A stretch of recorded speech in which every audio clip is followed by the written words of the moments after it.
It's exactly 9 p.m. top of the hour, and you're just right on time for State of the Nation. So tonight, we take you through, or rather we transverse across different sectors, including the weatherman warning that Kenyans should brace themselves, of course, for hot and warmer days in the coming days beginning today. And of course, it's a day that the cabinet retreat has entered day 2 in Naivasha, and of course still in line with the State of the Nation. Tonight we'll be discussing about the Raila Odinga's African Union bid, chairmanship bid, and of course that particular discussion will be coming to you later on. But our team has been up and down to bring you up to speed with the latest in the world of politics, business, sports, and this is what to expect in the next 1 hour or so.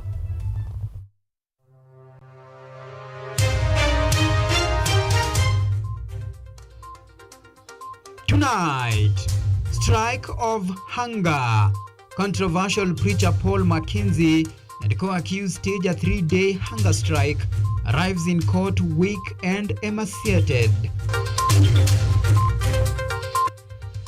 We will work with devolved units. Ruto urged the county bosses to liaise with the national government for cordial relationship.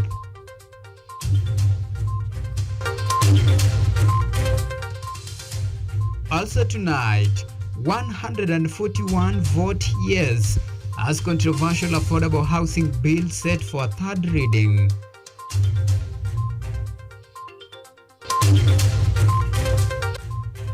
Plus, brace for hot days.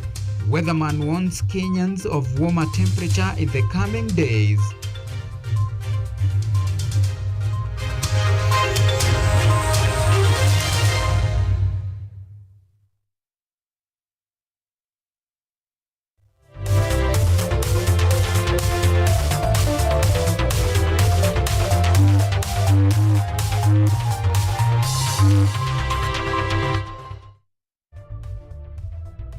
This is KUTV Primetime News with Evans Auma.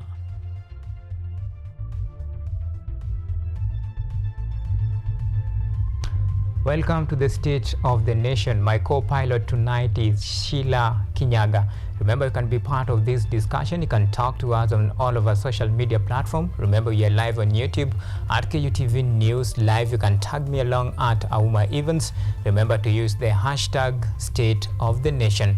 So tonight we begin with matters justice, where controversial preacher Paul Mackenzie, together with his co-accused, have once again staged a 3-day hunger strike, with the suspect arriving weak and emaciated at the Mombasa Law Court today. The suspects were forced to remain in court's holding area as the hearing continued.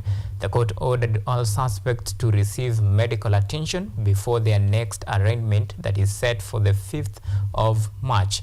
Yvonne Kemuma opens our bulletin tonight with that report. Controversial preacher Paul Mackenzie, along with 95 of his co-accused in the Shakahola Forest massacre, appeared in court today, seeming frail after another hunger strike.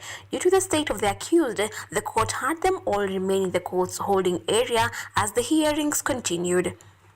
The court was today hearing an application by the state to oppose the release of the suspects on bond. The state had initially opposed the release of the suspects on grounds that they might be a flight risk and have no permanent homes. The state argues that the situation may interfere with the witnesses attending court sessions. In their submission, the defense sought to have the case release the suspects on bail pending the hearing and subsequent rulings on their case. The defense also requested the court to isolate the case of Rhoda Mumbua, Mackenzie's wife, and to treat it as a special case considering the fact that Rhoda has an infant. The court ordered immediate medical attention for all the deceased before the case is mentioned on the 5th of March. Paul Mackenzie is alleged to have deceived his followers at the Good News International Church to fast to their deaths in order to see Jesus. Initially, about 200 bodies were unearthed in the Shakahola forest, including children. Autopsy findings revealed that many died from strangulation and starvation. Yvonne Kimuma, KUTV. Thank you, Yvonne, for that. Now let me take you to Naivasha. The Joint National Executive Retreat and Parliamentary Group Consultative Meeting has today entered day 2 with devolution taking center stage. The president who chaired the retreat, attended by the Council of Governors leadership, said that the government will continue working together with the developed units to hasten the delivery of services, tackling poverty, and realize all-inclusive growth for the country. Vivian Odhiambo now reports. The president has yet again chaired the second phase of the National Executive Retreat and Parliamentary Group Consultative Meeting in Naivasha today. The retreat was attended by cabinet members, the Presidential Advisory Team, and governors representing all counties in the nation. Focusing on the county government and the national government relations, President Ruto urged the governors to liaise with the official advisory team to balance the county's needs alongside the Kenya Kwanza manifesto to improve the country's infrastructure. I wanted ministers here and their principal secretaries to understand that the counties are our partners. They are not our competitors. They are our partners. And there is a very big opportunity by us working with counties. And we lose that opportunity if we don't work with the counties. I want to encourage ministers who are here and principal secretaries who are here, and say it in their presence that county governments are not our competitors, they are our partners. In addition, the president explained that the state officials should not be afraid of consulting with the central government, stressing that the government supports devolution, hence it's provided a safe working space for them to cater for Kenyans' needs.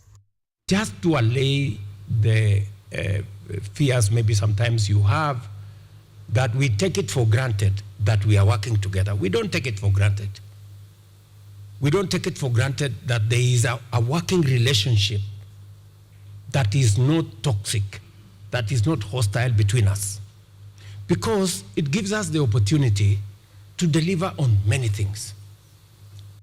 Kirinyaga County Governor Anne Waiguru, on her part, supported the president's notion, saying that the nation is on a steady stand due to proper distribution of state functions and powers across the leadership team. Other than the issue of even resources, think politics. This country had reached a place where it was almost breaking because of centralization of power. And if we claw back everything, it may not happen now. It may not happen in 5 years. It may not happen in 10 years, but there will be a revolt by the people because we will go back to the problems that we had before devolution. Professor Njuguna Ndung'u, the Cabinet Secretary of the National Treasury and Economic Planning, opined that results to the efforts put in recovering the country's economy are visible. The recovery is actually starting with the Q4 of 5.6%. So recovery is starting. That recovery is premised on the policies that the government has taken. That recovery is going to create a very strong momentum. The government officials appreciated the call for good collaborative efforts by the national government to enhance service delivery to the people. Odhiambo Vivian, KUTV. Now still in Naivasha, Wiper Party leader Kalonzo Musyoka, while receiving or rather delivering a keynote address as the chief guest for the Institute of Certified Secretaries today at Lake Naivasha Resort under the topic Professionalism and Good Governance in Political Context, called on participants to work together to create a future in which public institutions are known for, that is integrity, accountability, and service to the people. Kalonzo later held a meeting with residents of Soko Mpya, Soko Mjinga, and Naivasha Stage, where he addressed several issues, including the high cost of living, among others. According to the Wiper leader, Kenyans should not be lied to again about the high cost of living, affordable housing, and job creation.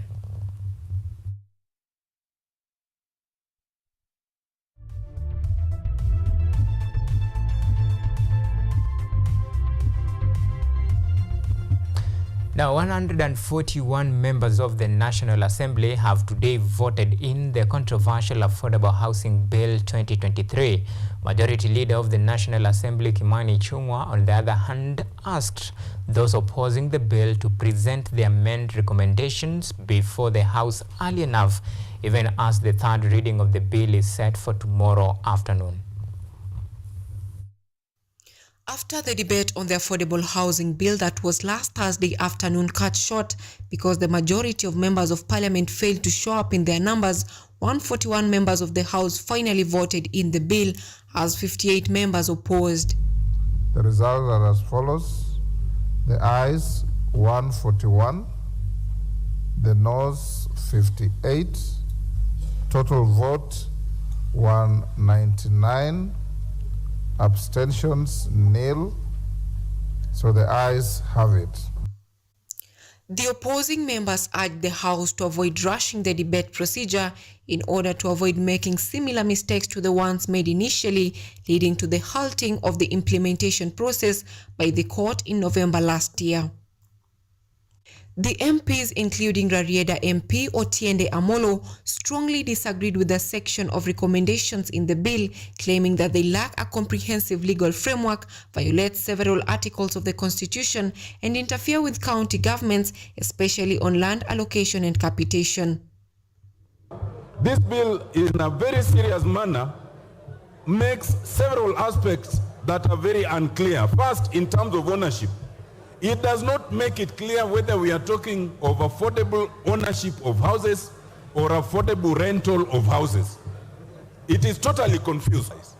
This bill again, Mr. Speaker, in trying to talk of administration, it becomes very confusing. Honorable Speaker, I take note of the fact that the third reading stage of this bill has been lined up for tomorrow, Wednesday, 2:30 p.m. Tomorrow. I want to plead with you that you consider giving us a little bit more time in terms of arranging the order paper so that members can get opportunity to hand in their proposed amendments, and also where there are similar or related amendments, we can undertake the process of winnowing. Despite the request made by the MPs opposing the bill to the Speaker of the National Assembly, Moses Wetangula, for them to be given more time to prepare and file their amendment recommendations, their plea was in vain after the Speaker directed that the third reading shall be done tomorrow evening during the House meeting. In accordance with our standing orders, I'll direct that any member who has any amendments to file, your deadline is noon tomorrow. Once you have filed in all the amendments, then the clerk will be directed to prepare a supplemental order paper to accommodate every filed amendment. The controversial housing bill that has been strongly supported by the Kenya Kwanza government is expected to be read for the third time tomorrow before being presented to the Senate before it ascends to law. Anyango Sylvia, KUTV. Now let's switch gears to weatherman. Despite the past few days being unbearably hot in large parts of the country, the Kenya Meteorological Department has urged Kenyans to brace themselves for high temperatures during the day across most part of the country, beginning today, February 26th to beginning today to February 26th, with the temperature expected to go a record high of 39 degrees Celsius in most parts of the country. Kenyans are therefore being advised to stay hydrated and protect themselves from the sun's ray this week. Theo Masharia with the details. The past few days have been unbearably hot, making it uncomfortable to stay indoors, and according to an advisory statement released by the Kenya Meteorological Department, Tuesday, Thursday and Friday will be the hottest days of the week with the maximum projected temperatures. This week, high average daytime temperatures above 30 degrees Celsius are expected in various counties including Turkana, Samburu, Marsabit, Mandera, Wajir, Isiolo, Garissa, Tana River, Lamu, Kilifi, Mombasa, Kwale, Taita Taveta, Kajiado, Makueni, Kitui, Machakos, Nairobi, Kiambu, Embu, Laikipia, and Baringo counties, with Turkana, Marsabit, Mandera, Wajir, Garissa, Isiolo, and Samburu counties projected to hit over 39 degrees Celsius. As Kenyans are seemingly disturbed by the heat abnormalities, experts from the Meteorological Department have attributed the high temperatures across the country to the just concluded El Niño rains. Experts explain that the wetness enhances evaporation processes that brings a lot of water vapor into the atmosphere, which, when heated by the sun, creates an enhanced natural greenhouse effect by absorbing and storing a lot of heat, causing the atmosphere to be more thirsty for water, thereby increasing sweating. This comes at a time when the World Meteorological Organization stated that the world had recorded the hottest January ever in history this year. The common effects of the heat abnormalities include dizziness, nausea, fainting, confusion, muscle cramps, headaches, heavy sweating, and tiredness. Experts now advise the public to hydrate appropriately, stay indoors, take cold baths before going to bed, monitor your blood pressure, go slow on alcoholic drinks, and taking in a lot of fruits. Theo Masharia for KUTV. Right, that story by Theo Masharia takes us to our first break here on KUTV State of the Nation. Remember, plenty more to follow after the break, including our topic, or rather our discussion today, where we take a look at matters development as far as, state of the nation is concerned, from politics, economy, and everything in between. So that discussion will be up and about in just a moment. Meanwhile, see you.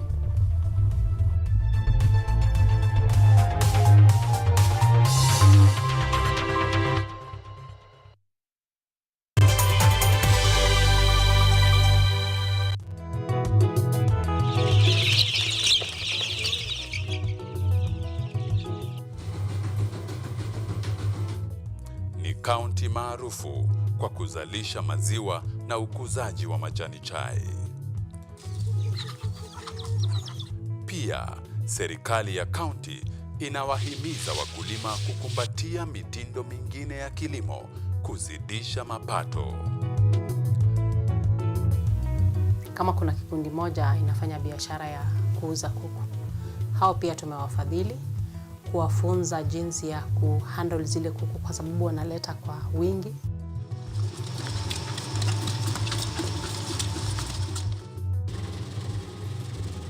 Haya yote tunakuletea katika Boresha Kilimo, toleo la kaunti ya Bomet.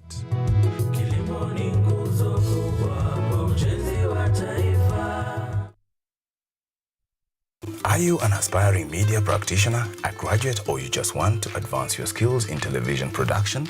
Then welcome to Kenyatta University, where education meets innovation. KUTV, the premier university television station in Kenya, is now offering short courses in TV studio, field technical operations, and video editing. Through these courses, you will acquire hands-on skills on camera operations, media production, lighting techniques, audio-visual editing, and sound and visual control, and how to operate key equipment in modern TV control room. Enroll today at KUTV and discover your full potential in cutting-edge TV broadcasting. Graduates of these courses will receive professional certificates. For more information, visit our offices at KUTV Studios or call us on 020-870-4252 or 020-870-4255 or SMS us on 0739-110-544. KUTV, a new experience.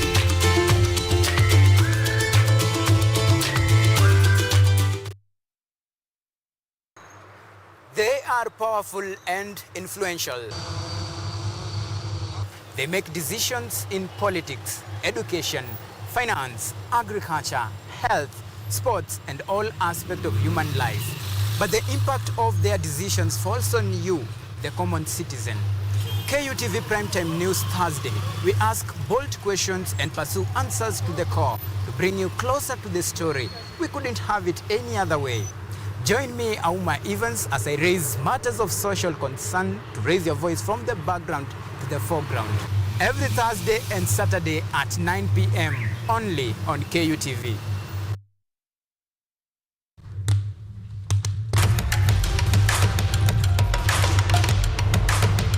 Access to knowledge. Solution to unanswered questions.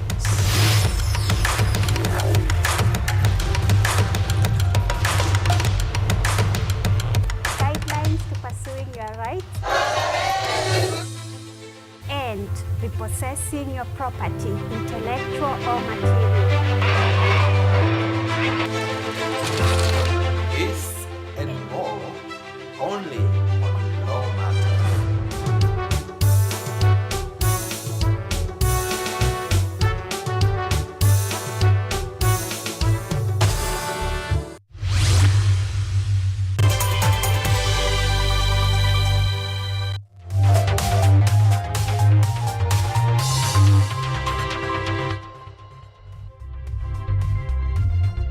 You are watching KUTV Primetime News with Auma Evans.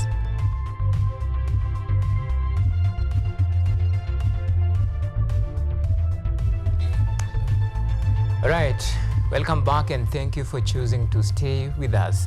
Now, the Kenya Medical Research Institute, that is KEMRI, has launched a book of scientist stories to encourage young learners to become scientists for the future, innovation and solving health problems. Speaking during the book launch ceremony at St. Thomas Girls KEMRI Research Program Acting Executive Director Edwin Barasa said there is a need to bring up African scientists who can contribute to global impact. The book, titled 12 Remarkable African Life Scientists, written by Dr. Tabitha Mwangi, contains stories about the journey and success of African scientists that will motivate students to pursue careers in science. One of the things that we are quite keen on as a research organization is to engage with schools to get to encourage students to take up research careers. And what this book does is to show students that it is indeed possible for a young African across the African continent to dream, to dare to dream, not just to be a scientist, but to be a scientist that can make an impact. Kwa hivyo ukiuliza mtoto, unajua mwanasayansi Mwafrika, wengi hawajui. Na hawajui ya kuwa tuna watu kama hao na tunaweza kufanya research ya hali ya juu. Kwa hivyo nikaona ni vizuri kuandika hiki kitabu, na kitabu kiko free, kiko bure kwa watoto wa shule ili watoto waweze kukisoma. Sasa tuko na maktaba ambazo tunaweza hesabu zinafanya kazi ni 3 ambazo ziko Malindi, Kilifi na Zisoni, na pia tunatarajia kufungua maktaba mengine 2 ambao iko Gandini na Shariani. Now, Laikipia County Government has launched an information, communication and technology hub at Kiamariga Village in Laikipia West County, sub-county. The county government of Laikipia is aiming to provide essential internet services to the people by bringing wireless connection closer to them. Crashes Aganda with the details. Laikipia County has launched an information, communication and technological hub in Kiamariga Village, a move aimed at bringing crucial services closer to the people. According to Laikipia Governor Joshua Irungu, the hub is an opportunity to the youth to gain various skills which will aid them in applying for government jobs and starting their own businesses. Irungu added that the hub offers free internet that can be used by the youth to access information all over the country, including job vacancies announcements. Baada ya mwaka mmoja kupitia yale masomo atakuwa amepitia hapa, atapatiwa certificate ili anaweza kutafuta kazi. Kuna ile kazi mtakuwa mmejiajiri na kutengeneza pesa hapa. Most of the information ile mnafaa kuyapata hata kutoka kwa government services. Ikiwa kuna kazi zimetangazwa, haufai kwenda ati kutafuta gazeti au nini, unakuja hapa, you access, you apply and you said hapa. The head of network implementation at Safaricom, James Langat, noted that the Kiamarige people now have a chance to better their lives by enhancing their skills through the crucial services and internet as well as data connectivity. By providing such initiatives where we come in and brought in free internet connectivity for the community, this is just ensuring that we are democratizing data, giving the opportunity to the communities that live within the vicinity of our sites to come and benefit. The benefit will be through digital enhancement of their skills. They can even use this facility to hold even their own social gatherings and meetings. American Tower Corporation Kenya CEO George Ondenyo on his part said the digital program is a way to enable the residents to access government services, digital learning, and other online jobs. We do this digital community program not just for connectivity, but to help us bridge the digital divide in the country. We understand that accessing communication is important for everybody in the county, and is essential also for socioeconomic progress. Just like the governor had mentioned that you could actually open your online business here, or you could register your business, and you should be able to continue doing your business equally. The youths in the area have been urged to take advantage of free internet to conduct research on ways they can use to multiply crop production and improve agribusinesses. Grisha Saganda, KUTV. Now, it is 26 minutes past the hour. Time to take yet another short break here on the State of the Nation. Plenty more to follow after the break.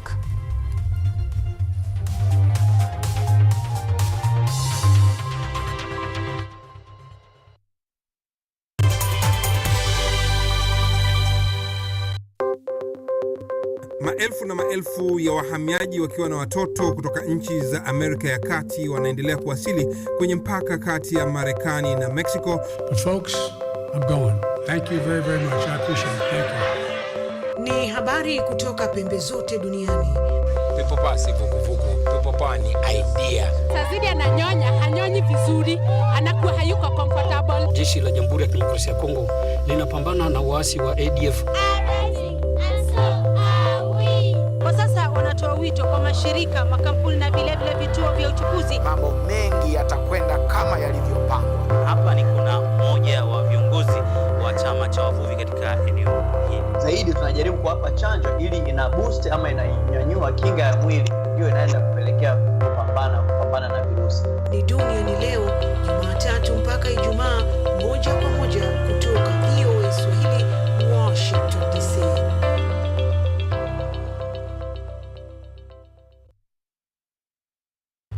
From the hospital corridors, we bring you experts to discuss issues affecting your health, from diet to mental health. The familiar and the ignored are both put into perspective. We then dive into the environment and look at the effects of climate change and its solutions. Join me, Mutegi K. Martin, every Friday at 9 p.m. as we learn on how to better our health while taking care of our environment. Only on KUTV.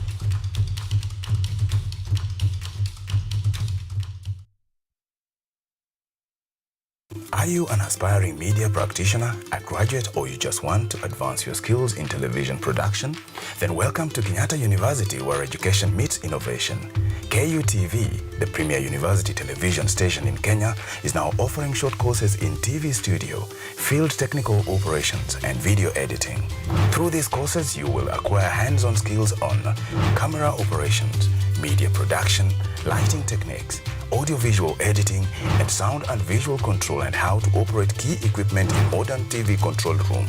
Enroll today at KUTV and discover your full potential in cutting-edge TV broadcasting. Graduates of these courses will receive professional certificates. For more information, visit our offices at KUTV Studios or call us on 020-870-4252 or 020-870-4255 or SMS us on 0739-110-544. KUTV, a new experience.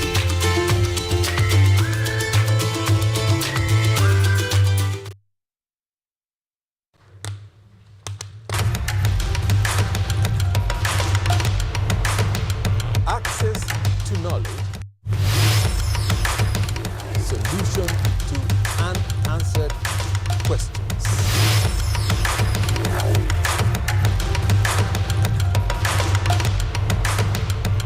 Guidelines to pursuing your rights and repossessing your property, intellectual or material. This and more only on Law Matters.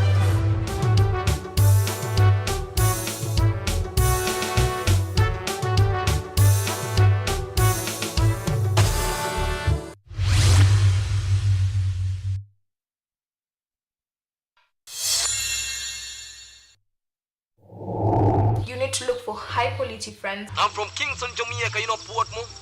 That's my village. Kanga tu chini hapo ukinyethia ukikatia mademo akipita. Sinaweza saa hii nimekuja kukopesa choo.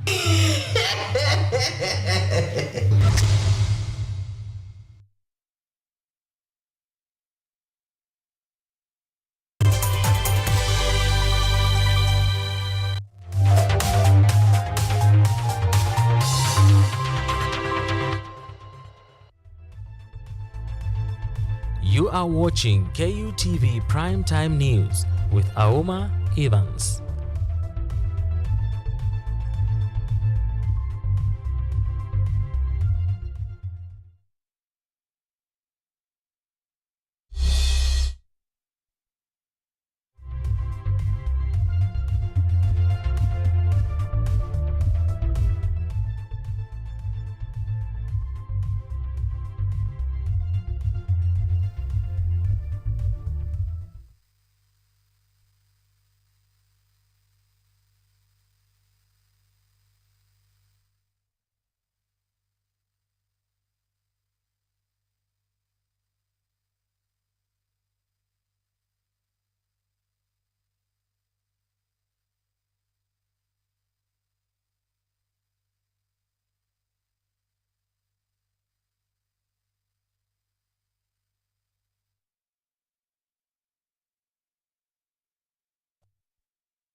Are you an aspiring media practitioner, a graduate, or you just want to advance your skills in television production?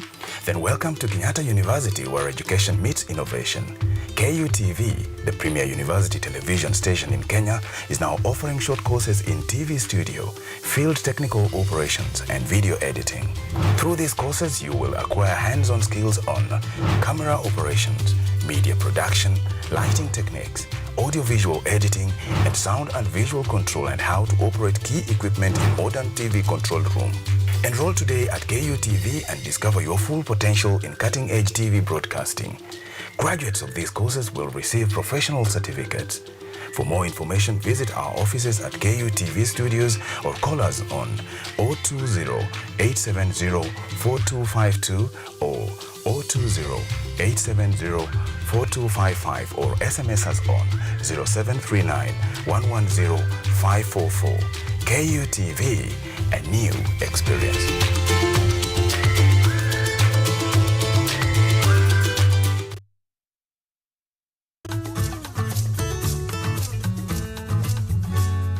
Hi, my name is Stella Tioi. Jina langu naitwa Okemwa Mukwa James. This is Mandela Gaya. Ugonjwa ulipokuja ulichukua siku 3 ukaniweka in coma. 20 wamezikwa, 2 ndio wako hai. I don't even know how it feels to see. I feel like I cannot express myself well the way somebody who can walk can actually express themselves. Ilichukua muda mwingi mrefu tena mpana ili kuikubali kwamba mimi siwezi tembea tena. I've come to actually accept myself. Ukijaribu kumsimamisha mtu umwambie tafadhali nionyeshe njia, they find it quite strange talking to you. You should just make schools integrated, inclusive setups by providing the right facilities.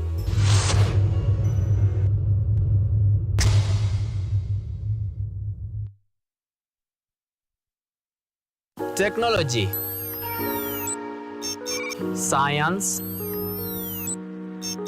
innovation, ICT and research. These are the ingredients upon which the solutions to the 21st century problems are founded. In a world that is rapidly changing, it's all hands on deck to ensure a balance in all fields of life.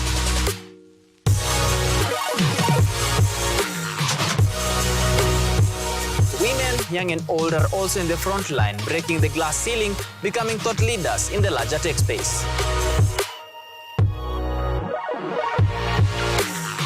Not forgetting other societies marginalized. And when the tech Avengers come together, we inch closer to a much safer, efficient, and sustainable world. What we view as a norm in today's advanced world was just an idea, and for nostalgic reasons, we trace back to the iconic days to bring you the retro tech. On Tech Innovation Show, we encapsulate all the pillars of the fourth industrial revolution, decoded in a language, all for one for all. Every Monday at 8:30 as we push the mantra, keep learning something new each and every day. Only on KUTV, a new experience.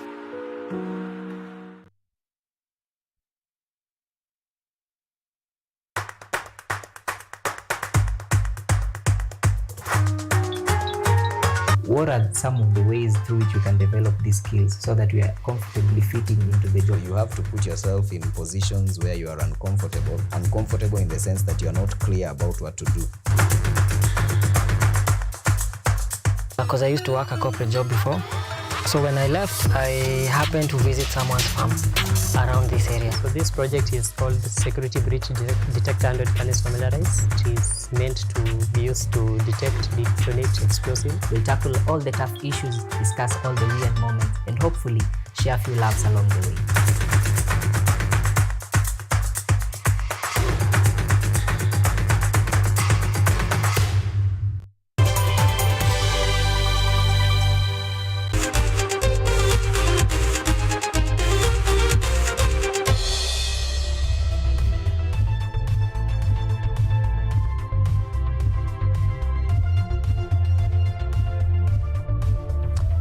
Right, now hundreds, including athletes and local leaders, today held a candle lighting and 10-kilometer procession event at Iten and Kapsabet town to honor the fallen world marathon record holder Kelvin Kiptum and his coach Gavis Hakizimana, who died in a tragic road accident along Elgeyo Marakwet Eldama Ravine Road on February 11th, 2024.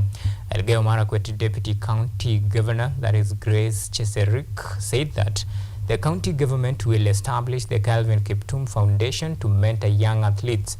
The body of the late iconic world record marathon holder will be laid to rest on February the 23rd rather, at his farm in Uasin Gishu County.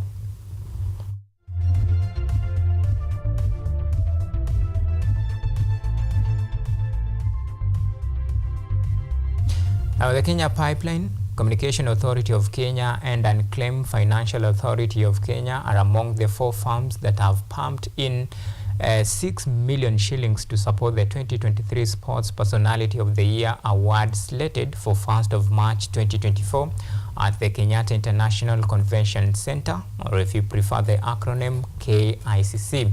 This year's edition aims to celebrate sports excellence and milestone the country's sportsmen and women have achieved over the decades, which will see athletes compete for individual honors in 11 categories.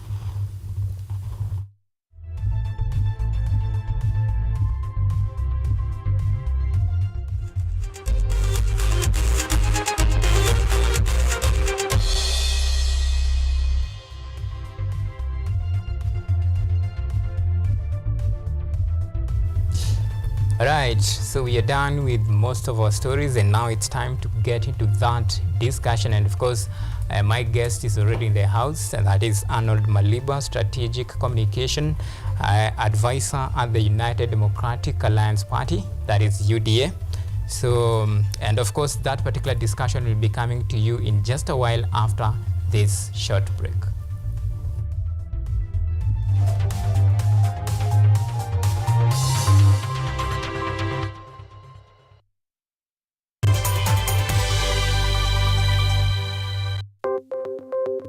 Maelfu na maelfu ya wahamiaji wakiwa na watoto kutoka nchi za Amerika ya Kati wanaendelea kuwasili kwenye mpaka kati ya Marekani na Mexico. But folks, I'm going. Thank you very, very much. I appreciate it. Thank you. Ni habari kutoka pembe zote duniani. People pass vuguvugu. People pass ni idea. Sazidi ananyonya, hanyonyi vizuri, anakuwa hayuko comfortable. Jeshi la Jamhuri ya Kidemokrasia ya Kongo linapambana na waasi wa ADF.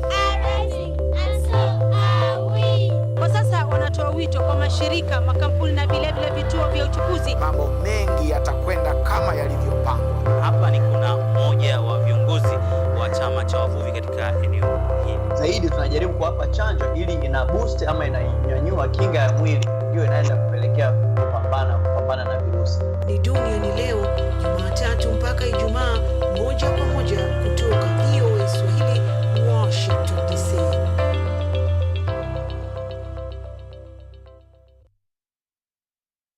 Are you an aspiring media practitioner, a graduate, or you just want to advance your skills in television production? Then welcome to Kenyatta University, where education meets innovation. KUTV, the premier university television station in Kenya, is now offering short courses in TV studio, field technical operations, and video editing. Through these courses, you will acquire hands-on skills on camera operations, media production, lighting techniques, audio-visual editing, and sound and visual control, and how to operate key equipment in modern TV control room. Enroll today at KUTV and discover your full potential in cutting-edge TV broadcasting. Graduates of these courses will receive professional certificates. For more information, visit our offices at KUTV Studios or call us on 020-870-4252 or 020-870-4255 or SMS us on 0739-110-544. KUTV, a new experience.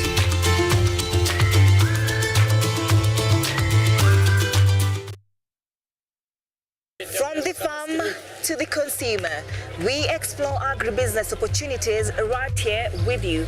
Changamoto lingine ni soko. Soko saa ingine bei inashuka tu drastic, kama saa hii hoho imeshuka chini. On Money Monday, we explore business stories and engage business professionals as reference points for analyzing investment opportunities. Last year, the economy grew by 4.8%. And which is really an indication of the resilience of the economy. If we don't grow the economy, then we cannot have economic transformation. We shall bring you up to speed with everything taking center stage in the business world and the state of the nation. Join me, Ann Odida, every Sunday and Monday for captivating, entertaining, and informative stories at 9 p.m.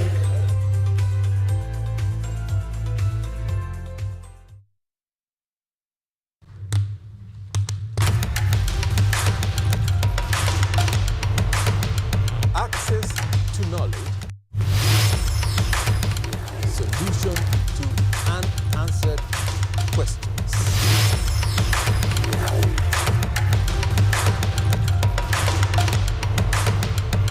Guidelines to pursuing your rights and repossessing your property, intellectual or material. This and more only on Law Matters.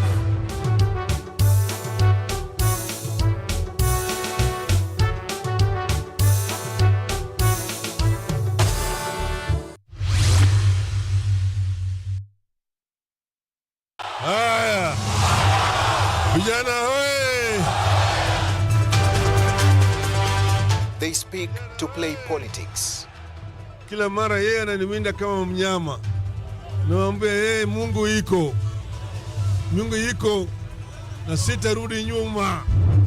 They speak words strong enough to change policy and the law. We have a very democratic system. We have a system that is based on the rule of law. They speak to the heart of the nation for the nation.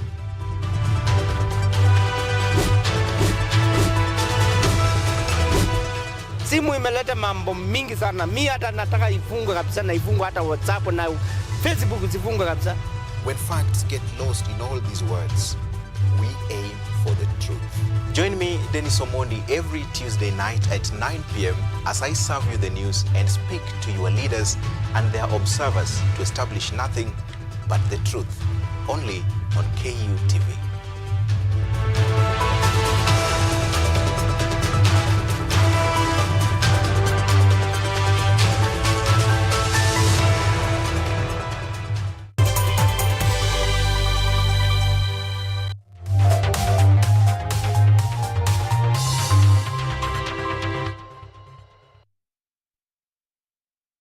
You are watching KUTV Primetime News with Auma Evans.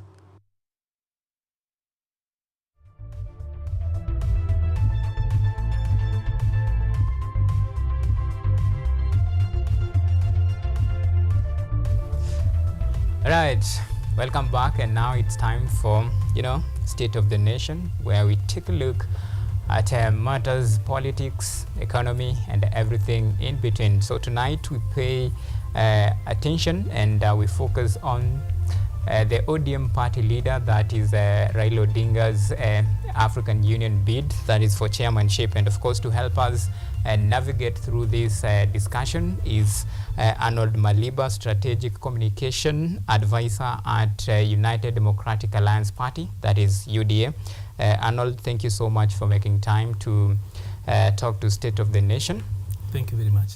All right, so we'll get straight away to this. Well, Raila has, shown interest in this AU chairmanship to, rather to be at the helm of African leadership.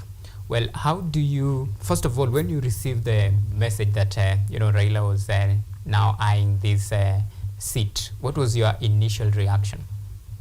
Well, first of all, as a party, I think we already had a hint that this was work in progress. It's not a declaration that came from the blues. At some point, you will remember that the Prime Cabinet Secretary, Honorable Musalia Mudavadi, while in Bondo, hinted at breaking big news. So it's been something that has been under works for a while to look at the viability of his candidature. And from a party perspective, UDA as the leader of the society believes that our local politics should not go beyond these boundaries. That is our housekeeping way. Our politics can be a little bit noisy, and from outside you might think that the house is burning, but that is how we do our democracy. That is how we do our dialogue. Dialogue is never easy. If anyone ever told you that dialogue is easy, they lied. People fight because they're afraid of dialogue. They're afraid of engaging. So dialogue is a little bit difficult. So we think and feel that the person of Raila Odinga fits the bill for this particular position. Since 2002, when the OAU converted or rebranded to AU, there has not been any individual from the East African region and the northern part of Africa who has ever been the chairperson of the AUC. It's important to actually just let the viewers remember that this is the chairperson of the AU, which is a rotational and honorary position given to heads of state. It's normally done annually. In the just concluded summit, I think it's the president of Mauritania who was given. That is a northerner. But then the chairperson of the AUC being the Africa Union Commission, that is the CEO of the Secretariat. He is the legal representative of the AU, and that is the person that walks through. It's a full-time diplomatic job, done on 4 years. Whoever is appointed serves for 4 years, renewable once. So it's important that we clarify that up. And we think that Raila has got the experience. He's got the skill sets that actually would serve that particular office. He's got the networking. And from, I don't know whether I'm allowed to split opinion, but I would say that from a personal perspective, I think that would be a dignified way of him exiting politics. I know from the political side, no one really wants to talk about the word exiting, but he is 79. On 7th of January in 2025, he will be turning 80. In 2027, he will be 84. That is a man who actually has seen many days, and it would be unfair for a country that is a child-rich nation like ours. You know, as a country, we are slightly slightly over 50% are 18 and below. Okay. So we are a child-rich nation. So for an 84-year-old person still to be the one fighting for the rest of us, you definitely could be a Generation Z. All right. I am a millennial. You know, millennials still think they are young, but the youngest millennial is 27 years old. Millennials are people aged now today, not older than 43, not younger than 27. So they've come of age. That is about 31% of 31.5% of our population. Okay. Generation Zers then being 32.7, I think, if I don't remember, if I have not forgotten. So I think that the bulk of the population now is made up of millennials and Generation Zers. And even as Generation Zers come of age, just remember that behind them, there is this group of human beings who were born after 2013. We call them the Alpha generation. So there is quite a generational cohort, a number of generational cohorts behind us. So I do not think that it would be wise or even safe for the person of Raila to run in 2027. Well, at 84, I think for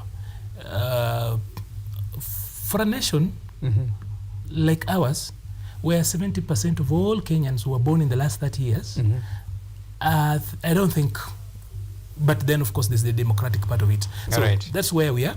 I think Raila will serve very well, and as a country we are okay. I know that I am not licensed to speak on matters diplomacy, but I would just love to actually indicate that the candidature is supposed to be presented from a region. Yeah. That's the best way. So we hope that we will be able to convince our neighbors. We know that Djibouti has got, there's a hint of Djibouti putting in a strong candidature. Of course, there's been the whispers in the corridors of Nairobi that Kikwete too could put in his candidature. But we are hoping that since for the AU chairmanship, the president of Mauritania has taken, and that is North Africa, we could then go to the table and try to negotiate and say that let's have the AUC chairperson by consensus. And since for the last 23 years, there has not been anyone from our region, and we have got a candidate, a befitting one, allow us to actually just run this particular show. Right. Because West Africa has actually had it twice. Central Africa has had it twice. Okay. The southern, the SADC region has had it once. Okay. Yeah. Well, when you look at, you know, yet again, the whispers about the candidates that East Africa, of course, that is Kenya. We've talked about, you know, our neighbors, Tanzania there, then Djibouti. When you, hypothetically speaking, let's say they present their candidate, and of course they all come from East Africa. So what does it mean, you know, for Raila? And do you fancy his chances of maybe, you know, having that seat? I know that as a region, we will find ways, we will find a balance. We think that the candidate of Raila will be one that is interesting, even at would be a unique candidature. The person of Raila is unique, stands out. So I think that even if there was one from our southern neighbors in the person of Jakaya Kikwete, or even the Djibouti candidature, still the person of Raila stands out. Remember that during his announcement, as he pronounced his desire to run for this office, there was the former president of Nigeria, two-time president of Nigeria, Olusegun Obasanjo, who is a statesman of note on the continent, quite respected. That gives it a little bit of impetus. And since he has announced, no one else has actually gone out and announced. We are yet to see the other candidates. He's been the first one, and I think he's setting pace. I still think that Raila stands a good chance to actually take over this. That, for me, will be his best way of exiting politics. And I see him exiting the Alexander the Great way, where you have no successor. You ask many of your generals and ask them that may the strongest among you rise. So I still think that Raila stands the best of chances.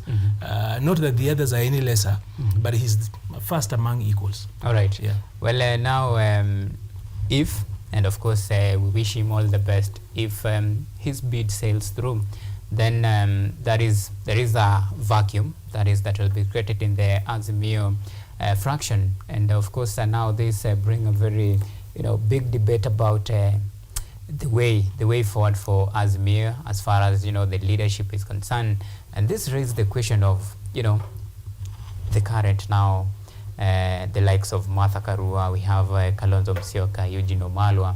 Well, do you think maybe they will be able to stand, a test of time and even mount, this aggressive campaign that we have seen from Odinga in terms of checks and balance as far as keeping the government in check? First of all, Raila's exit from the Kenyan political scene is one that whose impact has not really been appreciated yet. Way before we speak about Azimio or even ODM, it's important to actually point out that he's defined the Kenyan political landscape for a while. Largely, for the last about 20 years or so, as a nation, we've defined our politics as you are either pro-Raila or anti-Raila. Yeah. In the backyard, in the places where he commands support, there have been people who only get to win elections just by saying they will support Baba. That is enough. It's sufficient enough to earn them votes. Then there are people who have made career elsewhere by simply being anti-Raila. So if you come off as a person who's actually sharply opposed to Raila Odinga, then you have got political premium to even win a seat. So his exit means that we will reset our political landscape. It's quite huge. Unfortunately or fortunately, that is just the person he is. You either like him or there's no one who actually says that when they look at Raila or they engage Raila, they are lukewarm about it. You either love him or you hate him. There is no middle path when it comes to engaging Raila Odinga. So his exit has, first of all, there will be a little bit of what I would call tectonic shifts at national level. And then in his ODM backyard, I will talk about parts of Western, parts of Nyanza, and a little bit of Coast. There is what I would call, there is going to be what I would call a political funeral. Because there is quite a little bit of a number of people who have nothing to share bar for the support they give to Raila Odinga. So there are people who only come to the ground, and the policies they sell, their manifesto is that we are going to defend Raila Odinga, we are going to defend Baba, and upon that alone they get elected. So I do not think for those people there'll be a massive massacre, political massacre for those particular individuals. And then we could see these are the people who've been sparring against him. Politically from the backyard he comes from, he's a giant. So the people who've been sparring against him, probably, if it's good to mention, the people like Onyangolo, Odoyo Idi, people like C.S. Owalo, P.S. Raymond, those particular individuals have been sparring with the giant. And since he's a giant, they look like they're small and inconsequential. In the absence of the giant, the people who have been sparring with the giant become so strong because they've been fighting with the biggest man around. Those individuals, you will actually have to watch them. Those guys, probably if you will fix, wanaweza peleka watu wengine mbio kimbi kwa ground. In his absence, there would be total annihilation of other people who have nothing other than being pro-Raila. In the regions where people have made careers by simply demonizing Raila and fighting Raila, again, there will be no scarecrow to use against him.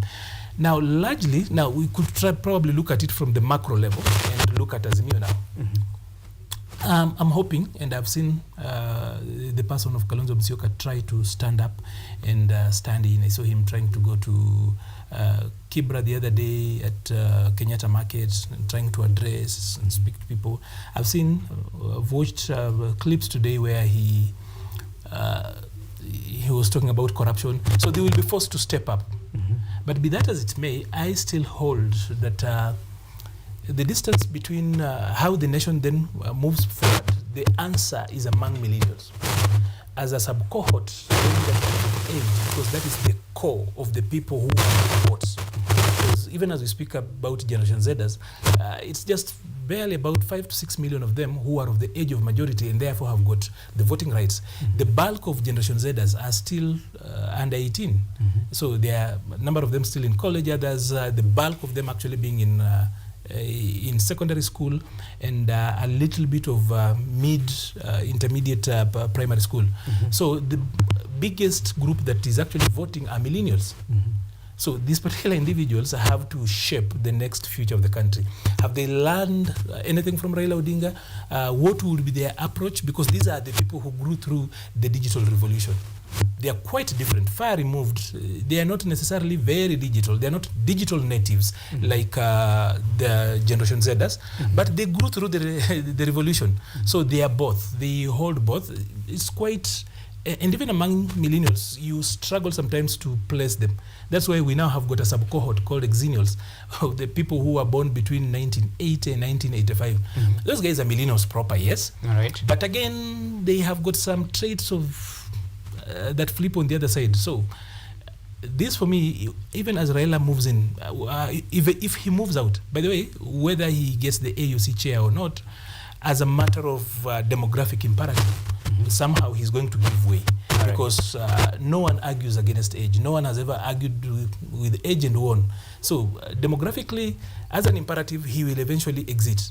As he exits, I think the bulk of the nation's future thrust and trajectory should be shaped by the people within this cohort called the millennials. All right. Yeah. And you mentioned about a very interesting, aspect as far as this particular succession is concerned.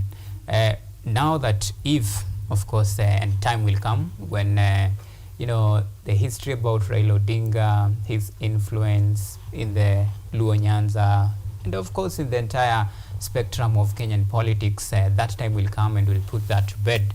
Well, now the vacuum that has been left, or rather that will be left, and of course we see like, it's like we haven't really seen a potential, a successor to Raila Odinga, and that somehow creates some sort of inroad. For example, we have our very own President William Ruto, and of course in 2027 he will be vying for a second term.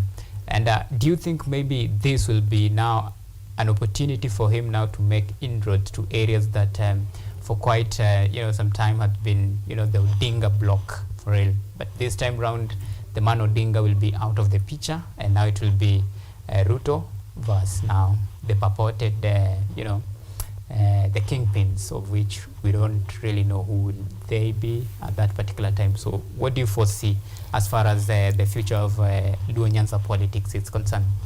I think for Luo Nyanza, allow me to again look at it widely. I think the office of the kingpin is an office that is actually under threat. In 2022, the people of Mount Kenya dissolved the office of the regional kingpin and decided that the biblical story, that there will be no one to stand between them and the Holy of Holies. So they will approach Nairobi. When I talk about Nairobi, I'm talking about how to make the decision on the presidency directly as a people. The people of Western long dissolved that office. They approach the Holy of Holies, the political Holy of Holies, or the democratic core. They approach it as individuals with issues. There are other still places like Nyanza where you'll find kingpin politics, even though he is a national figure, but then the kingpin business still shows up. I think with his exit, we are likely to see a place where the office of the kingpin, I love to say, has been dissolved. With his exit, there might not be a proper replacement, but then we might reshape our politics a little bit to then allow issues based. Because, there's this joke about the US where people are born either Republican or Democrats, and the reasons to why they are either come later in life. Again, for a lot of people, including some of us, especially for millennials, we were born and we were either facing the mountain or facing the lake. The reasons as to why we face either, the ones that we can actually profess, normally come later in life. We make a decision, I'll support you, Auma. And then the reasons as to why I support you come later. Ordinarily, it should be that I should have reasons, a threshold of reasons as to why I should support your candidature. But then our political spectrum is a little bit inverted, where we make a decision that we will vote for you. Then now we start looking for reasons as to why we will be voting for you. When we ask why we are voting for you, now we start thinking about the reasons. It should be the reasons first, coming before, and then your candidature. So we've been in that space for a while. With Raila's exit, I think that will be the last regional kingpin. Eventually, as we move probably towards 2032, the Kenyan landscape might not be one that we know. Because again, we still have got away. For those of us who are in the practice of politics, as a practicing politician and the one who works for a party, and a governing party, you still realize that there is a problem with how the body politic of this country really functions. Like the civil society, for example, I'll tell you. The civil society, in my opinion, uses old maps to find new routes. Because for them, even the newer generation civil society, their Jerusalem was to make Raila Odinga the president. Anything outside of that feels like it's discretion. Somehow, whatever way, we're talking about the core of them, who are the believers. If ideology were a thing, for them, the end goal was to have a Raila presidency. That has been elusive. Okay. So that's why any other person, even if they're implementing the Constitution 2010, there is that feeling, the begrudging feeling among the civil society that it doesn't work.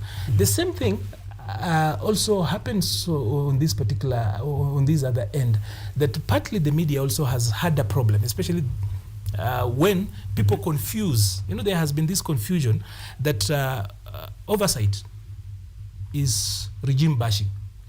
That if you're going to do CSO work, all right, you are in the business of regime bashing. Okay. That if you're doing journalism that checks people, some of us are actually traditional journalists, as in a core, and you know, that if you're going to do the work of the fifth column, that the only way you do that particular business is that by doing regime bashing, which entirely is not true. The Constitution 2010 brought us to a level where we have got a participatory government. Okay. So being a participatory government, it means that now the role of the people does not end with voting the leader. There is the part of public participation and stuff. So there is a new Kenya that arrived, but we, the people that it was supposed to arrive for, do not think that it arrived. Okay. So probably we will need to again reorient people and tell them that we are way beyond the Mapambano days. All right. We are way beyond comrades' power. Okay. It's at a time when even at a school you guys have to engage. It's participatory. So you are not coming from a place where you have to. A long time ago, even as I finished, thank you, was that it was almost a rite of passage for you to go to the streets. All right. Yeah. But we are really running out of time, and I think that's where we'll have to leave it for now, for today. And of course, this has been, you know, State of the Nation. And of course, thank you so much, Arnold Maliba, for your time, and we appreciate the input and effort. Of course, now that brings the end to this State of the Nation bulletin tonight, the 20th of February, the year 2024. My name is Auma Evans, and of course, Sheila Kinyaga has been our sign language interpreter tonight. Until next time, it's a bye-bye, and do have a lovely night.